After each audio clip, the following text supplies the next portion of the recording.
Oui, ce matin, nous allons parler sur le thème « Il y a un pouvoir dans nos bouches ».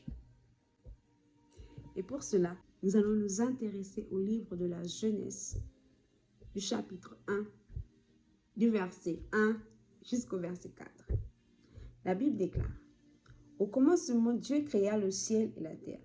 La terre était sans forme et vide, et l'obscurité couvrait l'océan primitif. Le souffle de Dieu se déplaçait à la surface de l'eau. Alors, Dieu dit: « Que la lumière soit. » Et la lumière fut. Dieu constata que la lumière était une bonne chose. Et il sépara la lumière de l'obscurité. Au verset 2, on dit: « La terre était informe et vide. » Ici, la terre peut représenter l'homme. Un homme qui marche, qui vit, qui respire, mais qui n'a pas la présence de Dieu. Cet homme est donc informe et vide parce qu'il n'a pas la présence de Dieu.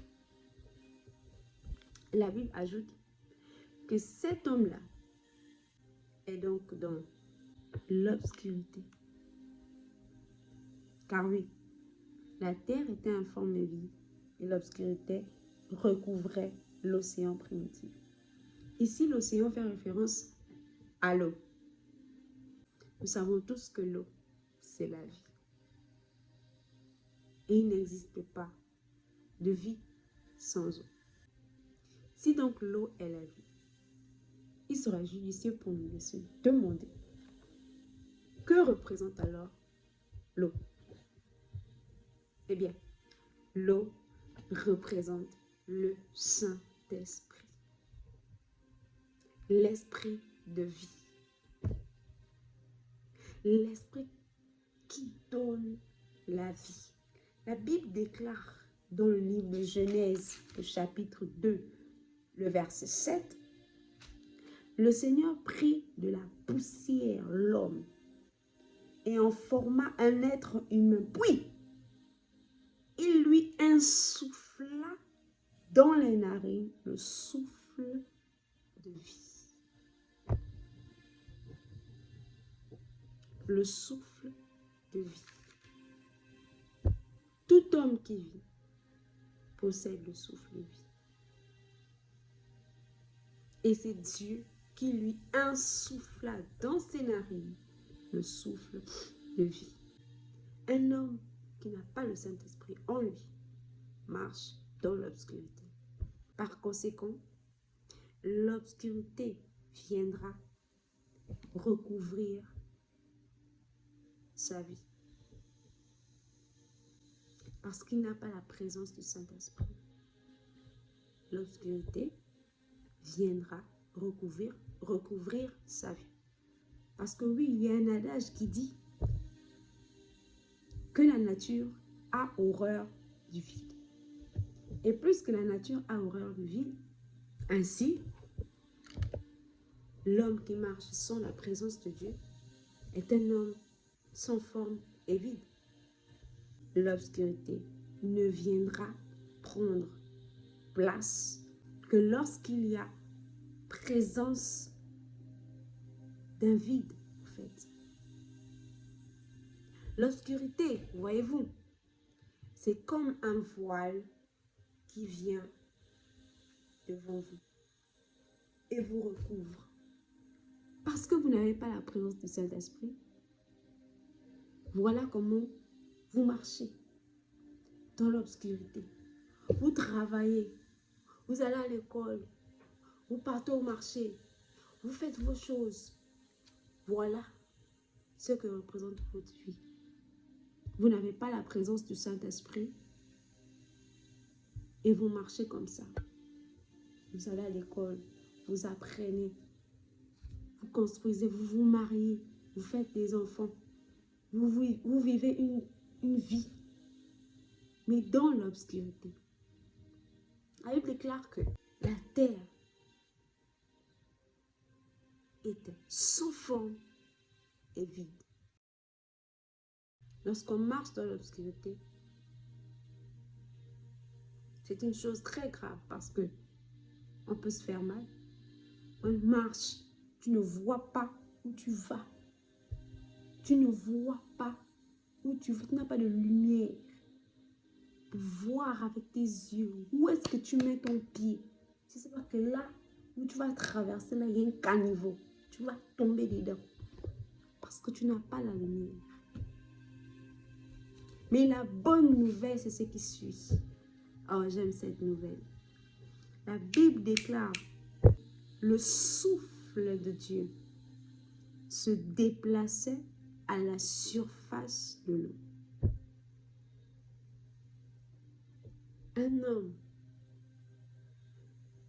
qui est sans forme et vide, en plus de quoi, qui marche dans l'obscurité. La Bible nous dit que cet homme-là, en lui, le souffle de Dieu se déplace à la surface de l'eau. Très intéressant. Nous avons dit que l'obscurité prend place que lorsqu'il y a un vide. Mais la bonne nouvelle, c'est que même si l'obscurité recouvre ta vie, l'Esprit de Dieu est à l'intérieur de toi. La bonne nouvelle, c'est que l'Esprit de Dieu est à l'intérieur de ton âme, à l'intérieur de toi. L'Esprit de Dieu est en train de se déplacer à la surface de tes eaux, à la surface de ta vie.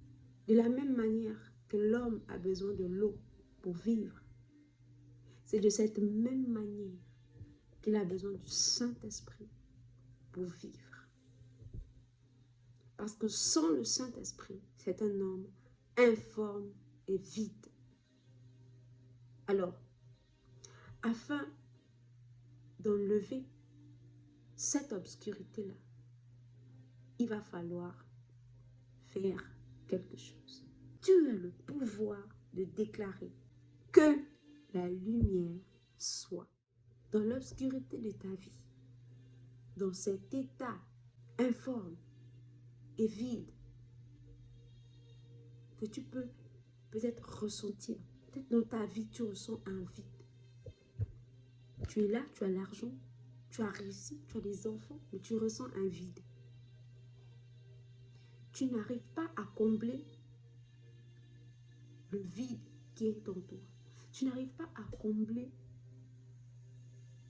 Tu n'arrives même pas à définir comment est-ce que, c'est quoi ce que je ressens? Je ressens quelque chose. J'ai tout, mais je ne comprends pas en fait. Je ne comprends pas. Je vis bien, je suis en bonne santé, je ressens un vide. J'ai réussi, j'ai tout ce qu'il me faut dans la vie. Je ne demande rien à personne. Mais c'est comme si il y a quelque chose qui me manque. Je ressens ce vide. Ce matin, Dieu est venu combler ce vide. Dieu est venu t'annoncer une très bonne nouvelle.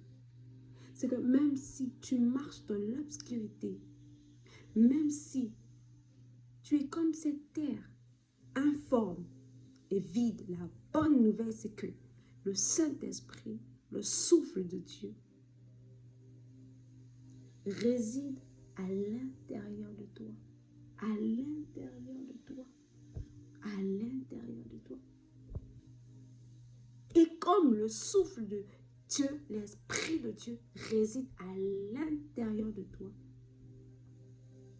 mais que toi, ignorant de cela, tu marches dans l'obscurité,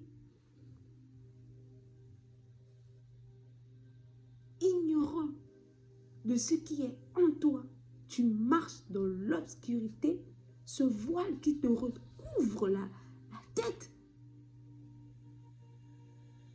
afin de te maintenir dans une position de prison.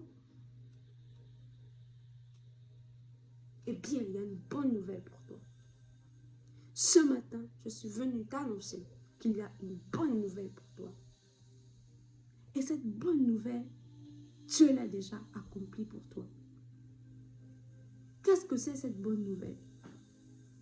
Cette bonne nouvelle, c'est que tu as la capacité de sortir de ton obscurité.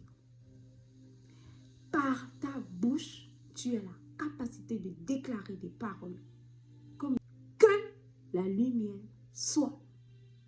Alors oui, tu as la capacité, la possibilité de tenir une arme dans ta bouche, de déclarer des paroles. Parce que oui, nous sommes créés à l'image et à la ressemblance de Christ. Nous sommes créés, tu as dit dans le chapitre, dans le Genèse chapitre 2, le verset 7, que le Seigneur Dieu prit de la poussière. La poussière, ça sort d'où? La poussière, c'est la terre. Ouais, la poussière, ça provient de la terre. Et notre corps, là, a été formé par à travers la poussière du sol. La Bible dit, le Seigneur prit de la poussière du sol et en forma, en fabriquant, en donna une forme à un être humain. Oui, il ne s'arrête pas là quand même. Hein? Il lui insuffla dans ses narines, souffle de la vie. C'est-à-dire le souffle qui te permet de fonctionner. Sans ça, tu es un homme mort. Un homme mort. Sans le souffle de vie, tu es un homme mort.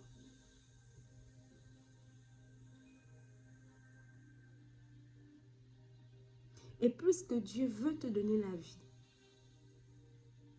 il t'insuffle le souffle de vie. Sans souffle de vie, il te le donne gratuitement. La seule chose qu'il attend de toi, c'est que tu combles le vide. C'est que tu combles le vide qui est en toi. Le vide que le vide que tu ressens. Dieu veut te combler de la même manière qu'il a insufflé en toi le souffle de vie. C'est de cette même manière qu'il veut également insuffler en toi son esprit de vie. Cet esprit qui va venir combler le vide que tu ressens. Oui, on peut avoir tout dans cette terre, tout sur cette terre, mais être malheureux et ressentir à l'intérieur de nous ce vide, ce grand vide que les gens ne cessent de vouloir combler, mais n'arrivent pas à combler. Comment combler un vide que tu ne connais pas l'origine de ce vide? Tu veux combler ça comment? En prenant de la drogue? En buvant de l'alcool? En prenant de la cigarette? En te livrant à la débauche? Tu ne combleras pas ce vide comme ça. Ce vide, il n'y a que le Saint-Esprit qui peut le combler. Ce vide, il n'y a que Dieu lui-même qui peut le combler en te donnant le Saint-Esprit. Alors oui, ce matin, Dieu est venu te restaurer. Il est venu pour combler ce vide que tu ressens parce qu'il t'aime. Parce qu'il veut que tu sortes de l'obscurité. Il veut que tu sois libre. Il ne veut plus que tu marches dans l'obscurité. La Bible déclare qu'il est mort pour toi. Il est mort à la croix pour toi. Il a subi l'injustice. Il a subi l'obscurité. Il a traversé l'obscurité pour toi. Et il a été champion à la croix. Il a été vainqueur, victorieux sur ce mal qui te ronge. Il a été victorieux. Ce matin, il est venu t'annoncer par ma voix que c'est possible de déclarer, comme il l'a fait. C'est possible par ta bouche de déclarer que la lumière soit. Et elle paraîtra dans ta vie. Que la lumière soit. Alors oui, répète après moi. Que la lumière soit. Crois en cette parole. Et la lumière paraîtra. Soyez bénis.